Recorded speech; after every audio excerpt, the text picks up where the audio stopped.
The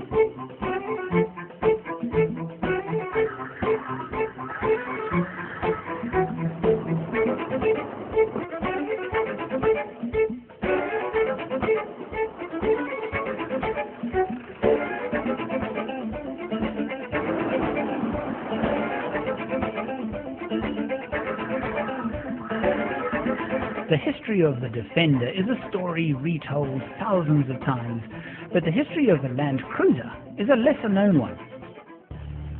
In 1951, forerunner to the Land Cruiser was the BJ. It came in several forms, in one wheelbase, built mostly for the Americans, who called on local industry to aid in the rebuilding of Japan after World War II. The words Land Cruiser were joined together 3 years later with the Land Cruiser BJ-25, which was similar but had more civilian appeal. With the introduction of the F-type engine, the first FJ model, Land Cruiser was becoming a household word. In 1956, the first passenger carrier, the station wagon FJ-28V. The FJ-40 denoted short wheelbase, FJ-43 medium wheelbase, and FJ-45 long wheelbase. By now, Land Cruisers were sold in 80 countries. In 1967, the first true Land Cruiser wagon was introduced as the FJ-55. Not much happened until 1969, when the BJ series was introduced. While on the outside the changes were less obvious, mechanically the improvements were many. By now, 100,000 Land Cruisers had been built. In 1974, the BJ-40, a favorite with Land Cruiser enthusiasts, was introduced.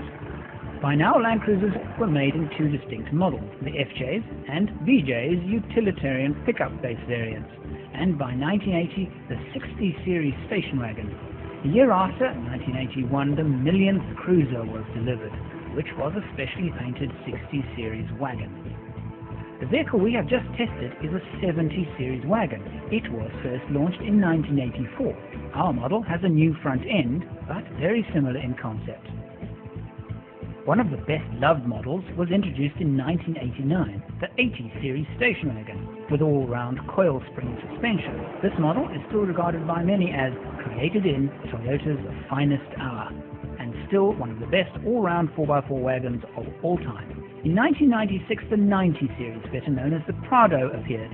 Smaller and softer than its big brother 80, it was never meant to replace the 80, but sold alongside. About this time, Land Cruisers saw successes in Paris-Dakar, with wins in the non-modified diesel engine production vehicle class in 96, 98, 99 and 2000. In 2001, Toyota launched the 100 series, in GX form with solid axles like the 80 and VX with independent front axles like the Prado, which in 2002 was redesigned and, in my view, was the first Land Cruiser to look a bit like a girl. By this time, Land Cruiser production exceeded 3.6 million units sold in 127 countries. In 2007, the 200 series replaced the 100 series to be sold alongside the rugged FJ-70 pickup, FJ-76 wagon and Prado.